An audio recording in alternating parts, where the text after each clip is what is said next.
Hai semuanya, dukung terus channel ini dengan cara klik tombol subscribe, like, dan share dalam hitungan 5, 4, 3, 2, 1. Terima kasih dan selamat termotivasi. Hai semuanya, kembali lagi ke YouTube channel Dr. Rizaldi Putra. Kali ini saya akan memberikan motivasi untuk rekan-rekan di Agung Toyota Soekarno-Hatta. Kali ini saya akan memberikan motivasi The Spirit of Breakthrough agar kita semuanya termotivasi kembali di tengah wabah pandemik ini. Terus alami perubahan bersama-sama dengan saya Dr. Rizaldi Putra, karena saya yakin Anda bisa, saya bisa, karena kita semua pasti bisa. Ingin tahu keseruannya? Tonton video ini sampai habis.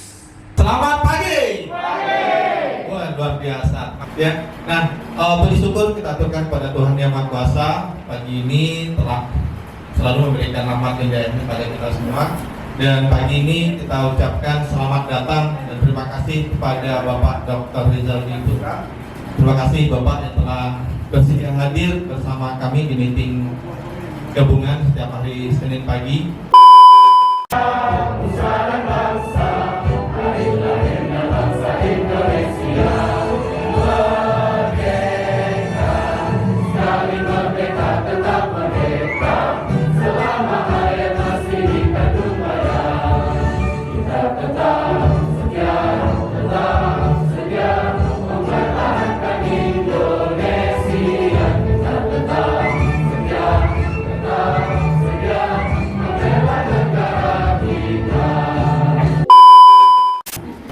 Selamat pagi.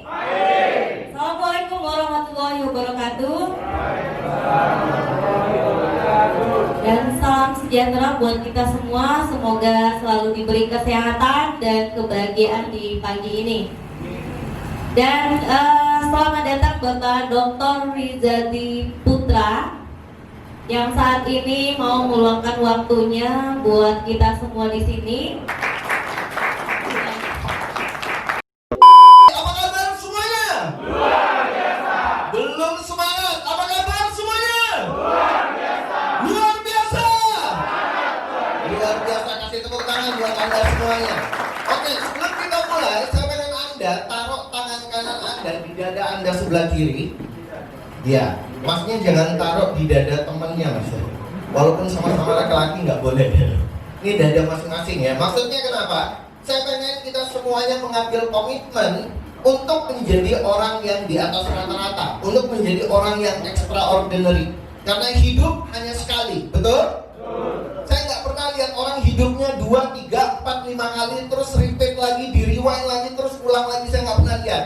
Orang itu hidupnya hanya sekali. Kalau kita sadar hidup kita hanya sekali, lakukan yang terbaik di dalam kehidupan ini. Oke? Taruh tangan kanan Anda di dada Anda sebelah kiri. Pejamkan mata Anda sebentar. Pejamkan mata Anda. Masih ingat pejamkan mata? Kelopak atas sama kelopak bawah disatukan.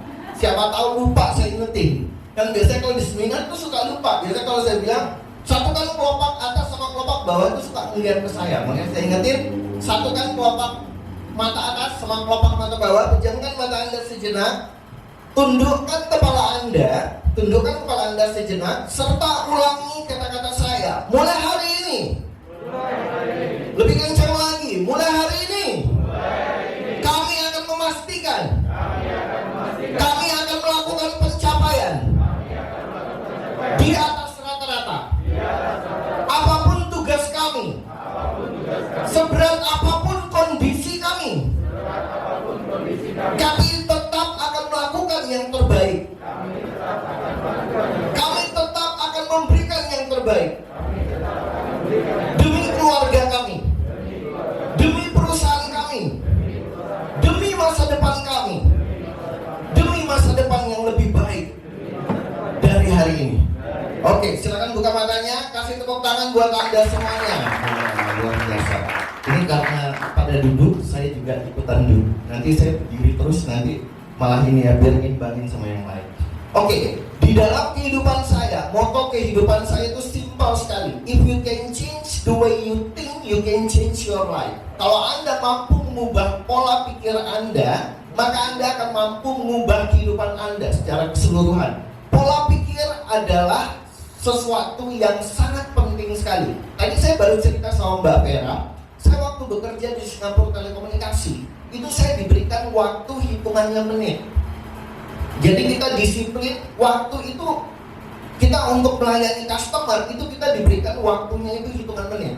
Dalam 3 menit, menit pertama, itu saya harus mengetahui permasalahan customer. Menit kedua, saya harus menyelesaikan permasalahan customer. Menit ketiga, saya harus jual produk. Bagaimana cara saya mampu menjual produk hanya dalam hitungan menit?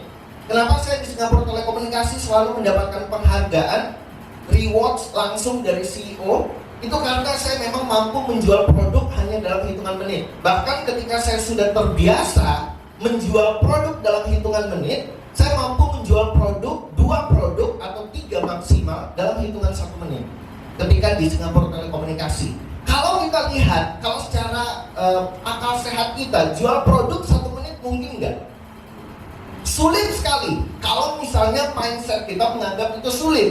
Tapi kalau mindset kita menganggap itu mudah dan kita terbiasa, tersugesti untuk melakukannya, sugesti dalam kehidupan itu penting.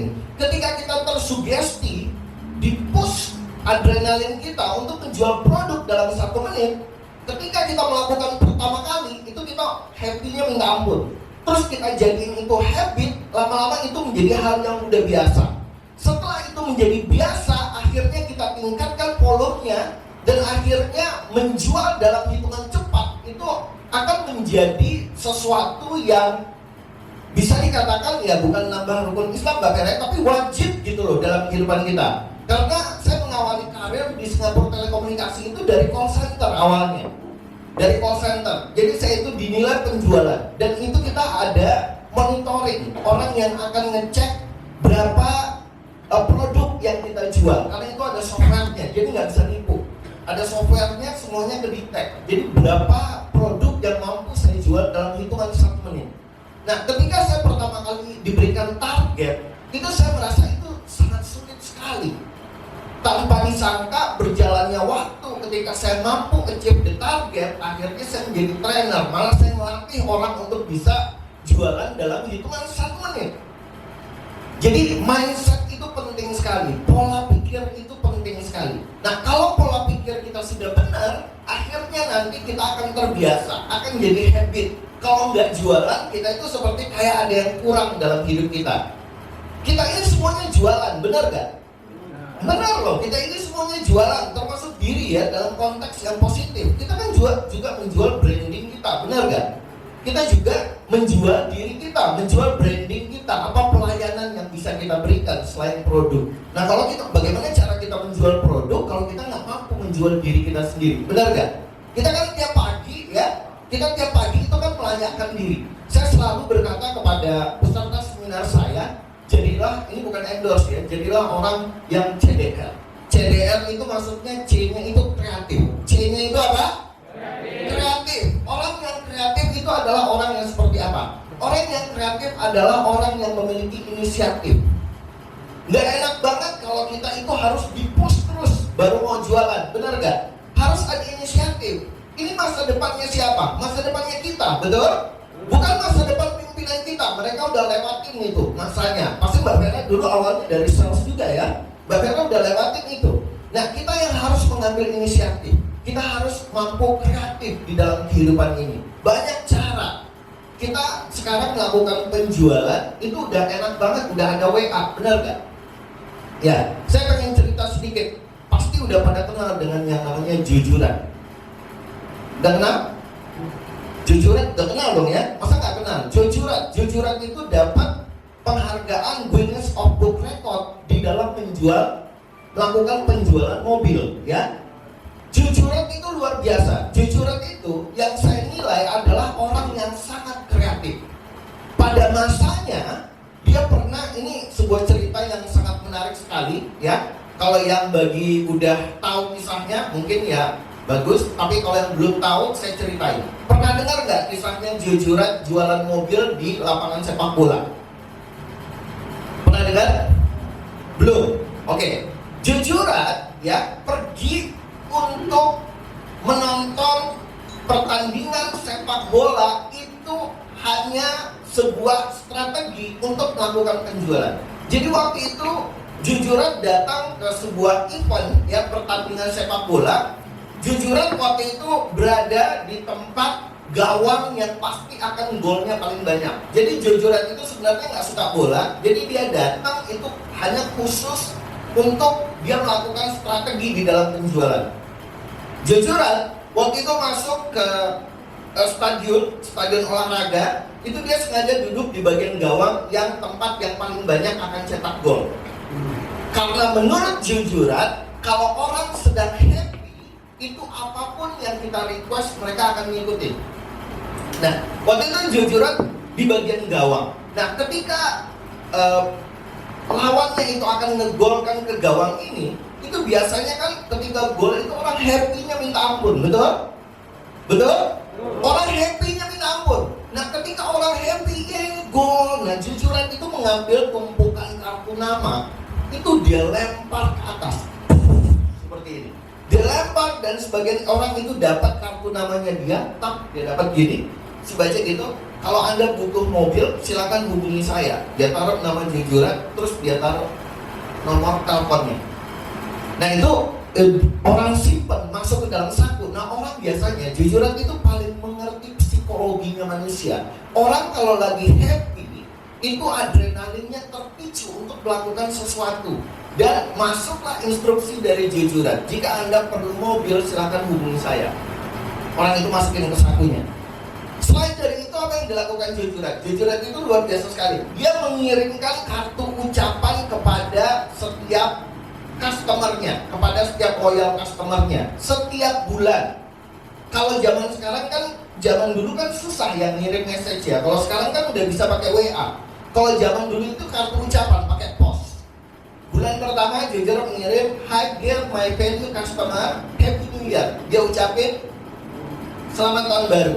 Bulan kedua, Happy Valentine Day.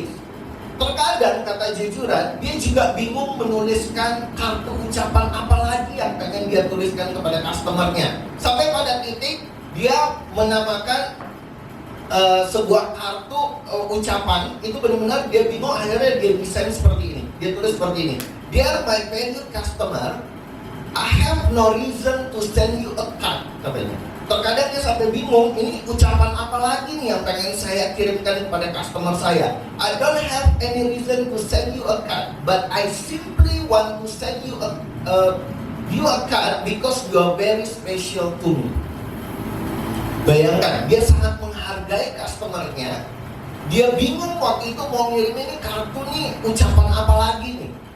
Nah, sampai-sampai Jujuran itu mendesain sebuah kartu yang benar-benar dia udah nggak tahu lagi nih. Saking seringnya dia kirim message kepada customer, saking seringnya dia menjalin silaturahmi dengan customer. Tadi saya tanya sama Mbak Vera, ini teman-teman bebas nggak menjalin hubungan dengan komunitas? Bebas nggak untuk masuk ke dalam komunitas dan bergaul dengan customer? Wah, bebas banget. Nah, ini sebuah peluang bagi kita, betul nggak? Ini sebuah peluang. Nah, manfaatkan peluang ini. Nah, pertama itu adalah change ya, pola pikir. Yang kedua adalah karakter. Yang kedua adalah apa teman-teman? Karakter. Orang itu kalau karakternya sudah disiplin, orang itu kalau karakternya sudah benar, hidupnya pasti akan benar. Betul? Yes. Nah, customer juga pasti ketika mereka bergaul dengan kita, berkomunikasi dengan kita, mereka juga pasti ingin mengenal diri kita. Benar gak? Ya, karena kebanyakan saya perhatikan orang datang ke showroom, orang datang untuk beli produk atau untuk servis, kadang-kadang belum masa untuk servis saja dia udah datang. Benar gak? Karena kenapa? Karena dia pengen ketemu sama kita, karena dia sudah merasa nyaman untuk cerita sama kita. Jadi kalau karakter kita bagus, karakter kita fleksibel, karakter kita mudah bergaul, itu akan sangat dengan mudah. Jadi orang itu harus tidak boleh kaku, kita harus pintar-pintar bergaul. Betul?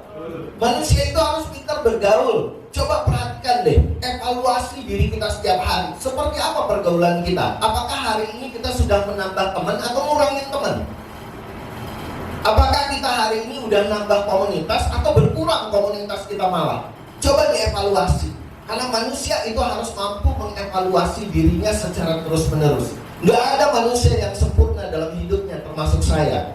Nggak ada manusia yang hebat di dalam hidupnya. Kita harus membenahi diri kita sehari-hari, terus-menerus. Sehingga kita menjadi manusia yang lebih baik. Manusia yang beruntung adalah manusia yang menjadi lebih baik daripada hari sebelumnya. Terus saya selalu mengatakan seperti ini di dalam setiap seminar saya. Realize the unlimited power in you. Sadari potensi tanpa batas yang Anda miliki. Tidak ada perbedaan antara anak pejabat dan anak bukan pejabat. Tidak ada perbedaan antara orang kaya dan miskin. Tidak ada perbedaan antara pendidikan yang tinggi, ya, doktor maupun S1. Sama saja. Sebenarnya kita semuanya punya potensi yang sama. Allah Subhanahu wa Ta'ala itu sudah memberikan potensi kepada kita. Tuhan sudah memberikan potensi yang sama kepada kita semuanya. Tergantung cara kita untuk mengembangkan potensi itu.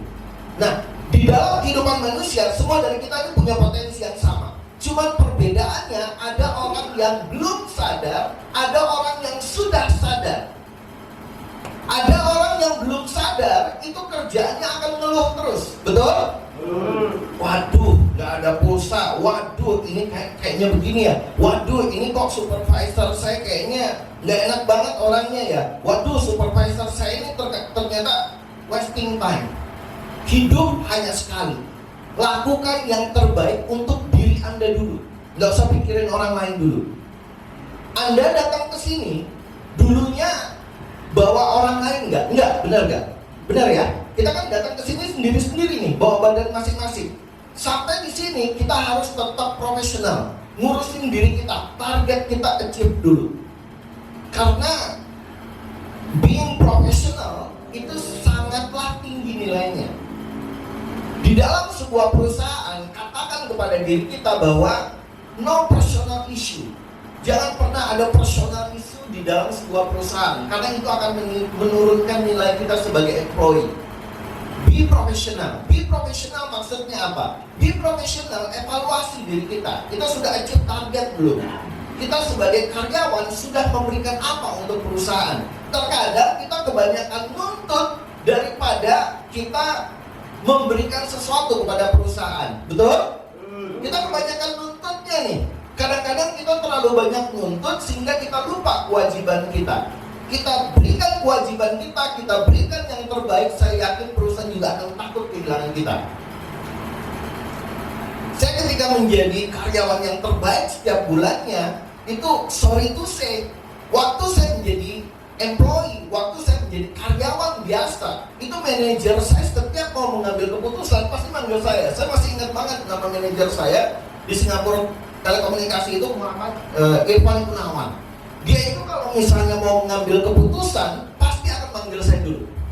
Karena kenapa? Saya selalu memberikan performance. Kalau nggak ada saya di timnya akan anjlok.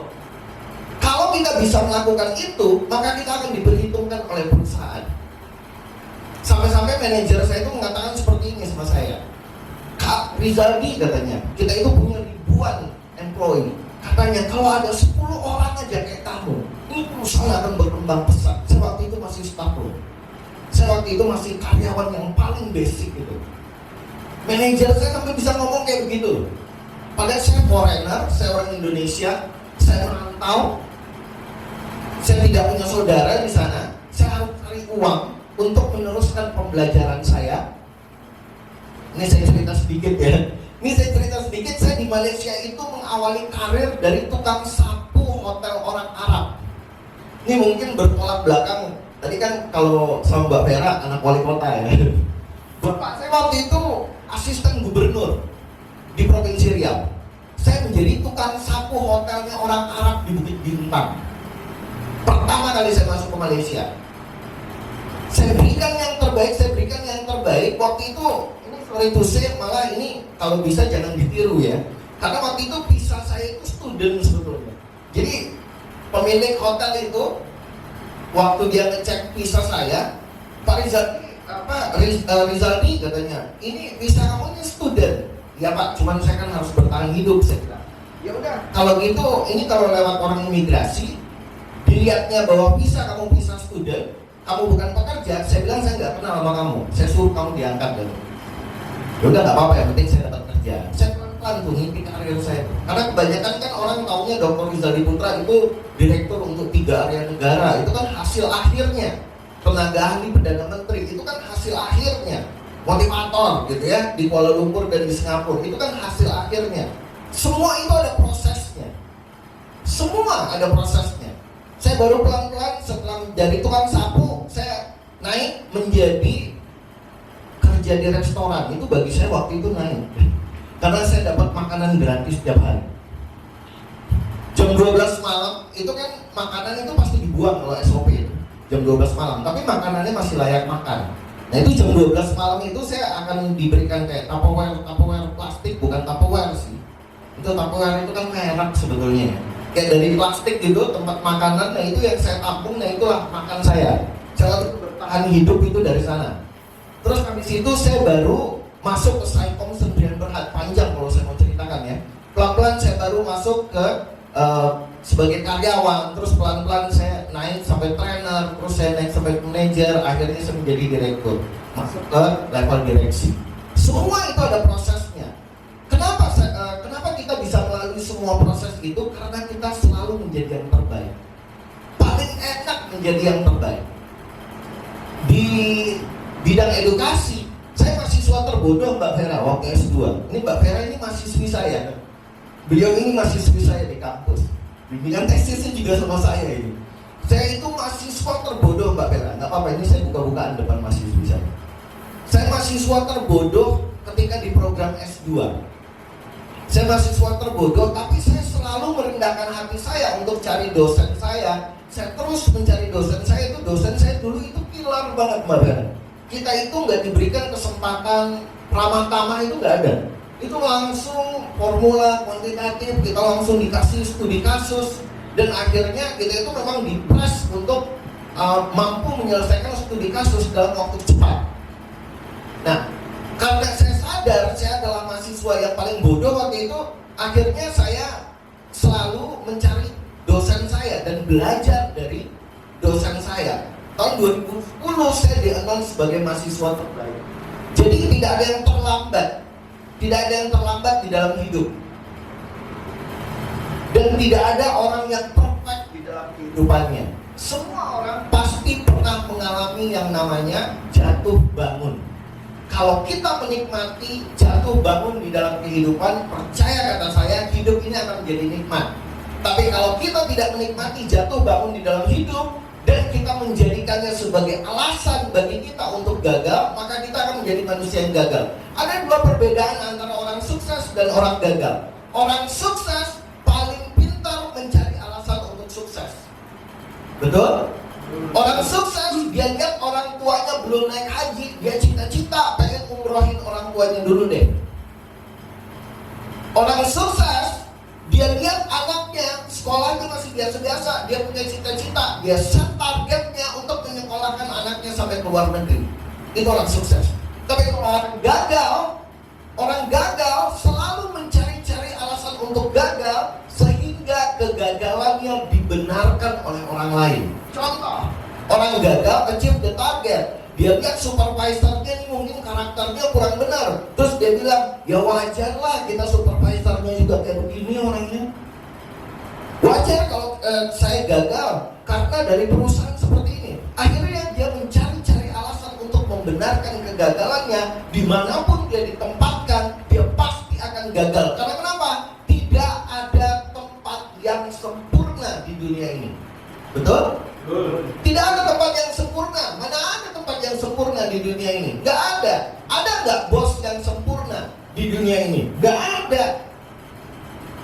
Gak ada. Kalau kita mau cari, gak akan dapat. Percaya kata saya. Akhirnya kerjaan kita keluar masuk perusahaan, dan akhirnya kita menjadi orang yang gak pernah punya prinsip.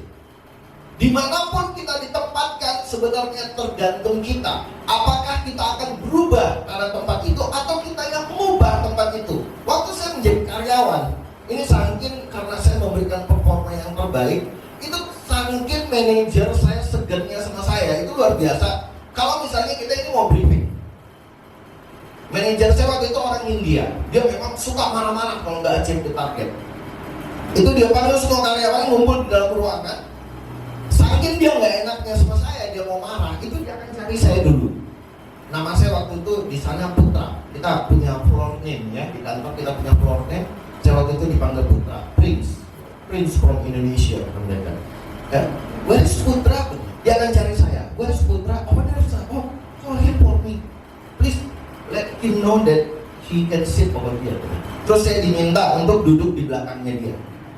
Udah saya duduk di belakangnya dia, baru dia mulai marah-marah. Kenapa kalian nggak achieve the target? Kenapa kalau pokoknya dia marah-marah, terakhirnya ada dia mention nama saya di situ. Lihat Rizaldi. Oh, saya langsung gini-gini sama teman saya. Itu enaknya menjadi yang terbaik. Ketika kita menjadi yang terbaik, percaya kata saya, value kita juga akan naik di perusahaan. Nilai kita di mata pimpinan itu juga akan naik. Bukan cari muka, tapi ini demi masa depan. Beda ya, cari muka sama kinerja itu beda banget. Cari muka itu hanya ngomong doang, tapi performance-nya nggak ada. Kita perlihatkan dengan kinerja kita. Saya waktu itu di sana, saya bersyukur sekali saya merantau ke Malaysia itu 18 tahun teman-teman. 18 tahun itu kalau KPR udah lunas ya. Udah lunas 2 rumah kali itu. Lah ya, jangan kalau ngambil 6 tahun kan, KPR udah lunas ke 3 rumah. Saya merantau Malaysia itu 18 tahun. Orang tua saya keras sekali didikannya. 3 bulan dikasih uang jajan, keras. Harus bisa survive, siap saya bilang. Kerja apapun yang penting halal, bismillah, ya kan? Yang penting halal kan? Yang penting kita halal, kita melakukan yang terbaik, alhamdulillah. Dengan saya memberikan yang terbaik secara terus-menerus, akhirnya saya dipercaya sebagai konsultan di sana. Siapa yang nyangka seorang tukang sapu hotel orang Arab akhirnya menjadi tenaga ahli Perdana Menteri? Gak ada yang nyangka. Itu sebuah pencapaian yang dapat kita cicipi ketika kita mau menikmati pedih dan perih. Kayak lagu aja ini, pedih dan perihnya proses dalam kehidupan. Yang namanya hidup itu ada seninya. Kalau apa kan ada istilahnya no pain no gain, ya kan? Kalau kita nggak akan mendapatkan sesuatu kalau kita tidak mau menahan sakitnya. Ya itulah memang harga yang harus dibayar.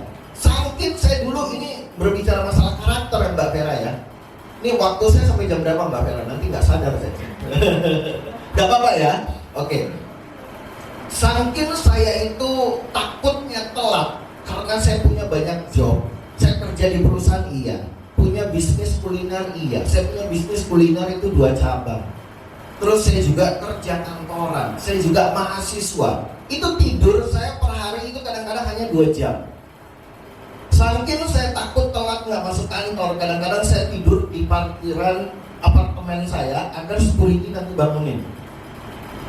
Karena saya takut kalau bangun pakai alarm kan saya bisa matiin lagi itu alarm.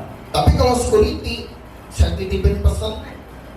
Karena saya balik dari pasar itu, kalau pasar Sri Kembangan, kalau teman-teman pernah ke KL, pasar Sri Kembangan itu jualannya itu memang lewat malam. Kita belanjanya itu jam 2, jam 3 sampai subuh pasarnya itu. Nah, sudah selesai saya belanja di sana untuk keperluan restoran. Kadang-kadang tukang masaknya minta saya ikut ke sana karena saya orangnya jago nawar. Dan orang di pasar itu udah pada kenal sama saya. Jadi harganya dapat yang bagus dan biasanya dikasih bahan-bahan masakan yang bagus karena udah pada banyak yang kenal di Sri Kembangan. Jadi saya kadang-kadang itu pulang subuh ya, udah menjelang mau subuh, udah selesai subuh itu saya biasanya istirahat sebentar dalam mobil. Saya tidur, saya minta tolong security bangunin saya. Pak, tolong bangunin saya sampai bangun, saya bilang. Karena kalau saya masuk ke atas, saya belum merit, saya bujang ya kan. Dan nggak ada juga orang di rumah, nggak ada yang bangunin. Jadi akhirnya saya minta sama security, tolong bangunin saya sampai bangun. Itu saya biasa tidur di mobil, lama loh saya tidur di mobil. Karena saya punya bisnis 2 cabang, saya juga mahasiswa juga, terus saya juga kerja kantoran. Gak ada alasan bagi saya untuk tidak bangun dan terlambat. Dan tidak ada alasan bagi saya untuk memperlihatkan saya capek. Dunia itu nggak butuh keluhan kita. Itu yang saya ingat dalam hidup saya. Dunia nggak butuh keluhan saya. Saya kadang-kadang ngisi acara tahun-tahun 2018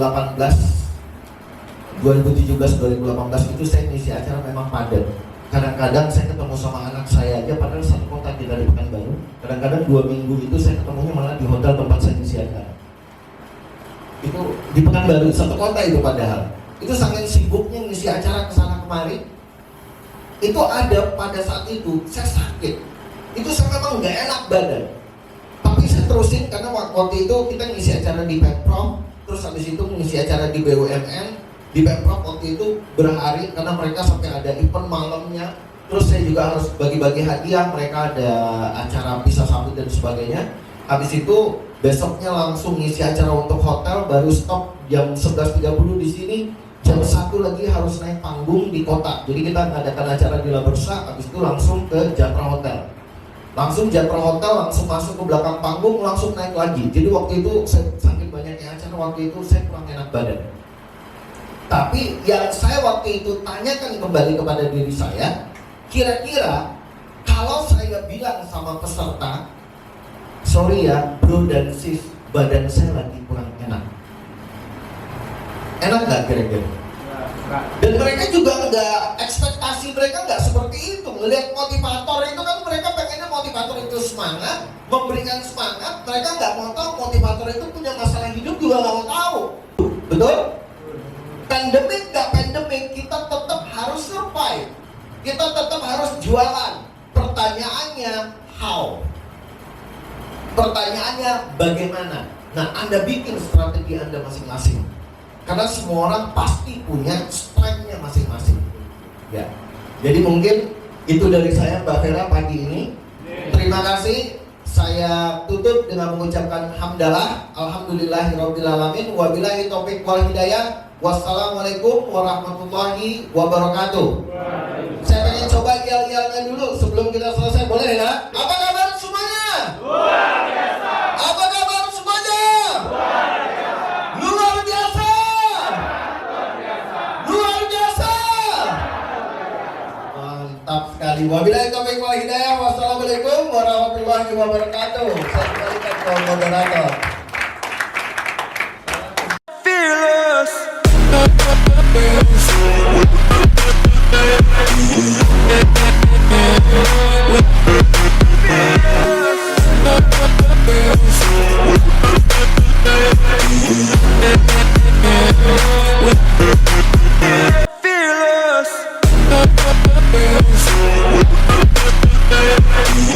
Hai semuanya, dukung terus channel ini dengan cara klik tombol subscribe, like, dan share dalam hitungan 5, 4, 3, 2, 1. Terima kasih dan selamat termotivasi.